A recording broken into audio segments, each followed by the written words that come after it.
Guandu jingda jang eng muhim paytida Shio nimishqa Yuanshao osiylik qilib Saosangning yoniga ketadi. Nurg'un do'stlar deydi. Yuanshao Shio'ningki maslahatini anglamagan, uning plani bo'yicha ish ko'rmaganligi uchun u ochiqlab uning yuz o'rgan deb.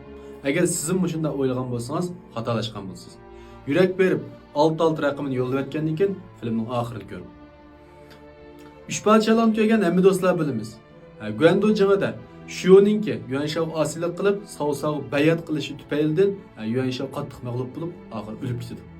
Ham buningki sababi, ya'ni Shio'ningki Saosao bayat qilishi, Yuanshaodan yuz o'rishningki sababi nima degan vaqtda, buning birdan-bir sababi Yuanshao'ningki qo'l ostidagilarni boshqarmaganligidan deyishik bo'ldi.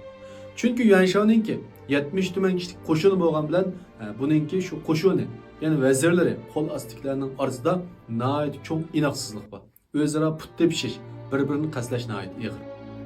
Buni biz Tianfeng bilan shu ikkisini ko'ra olamiz. Ular to'xtamay put tepishidi, bir-birini qasdlaydi. Oxiri Tianfeng o'lib ketadi.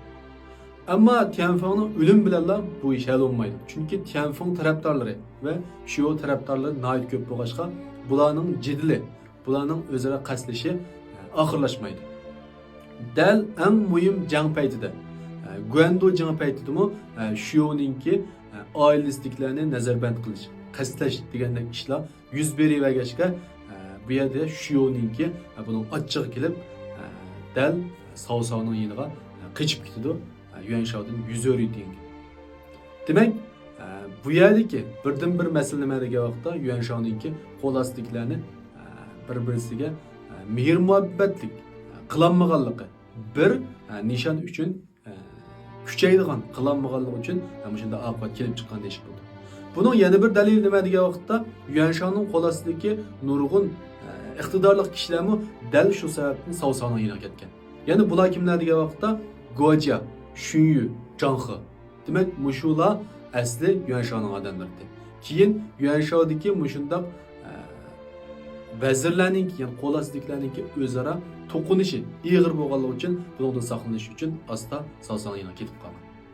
Demak, agar siz bir korxona qurg'uvchi, shirkat qurg'uvchi, bir kollektiv yetaklovchi bo'lsangiz, shu kollektivingizdagi eng muhim narsa ularning iqtidori emas, balki moslashchanligi, o'zaro hamkorligi, bir-birisiga kuyunishchanligi.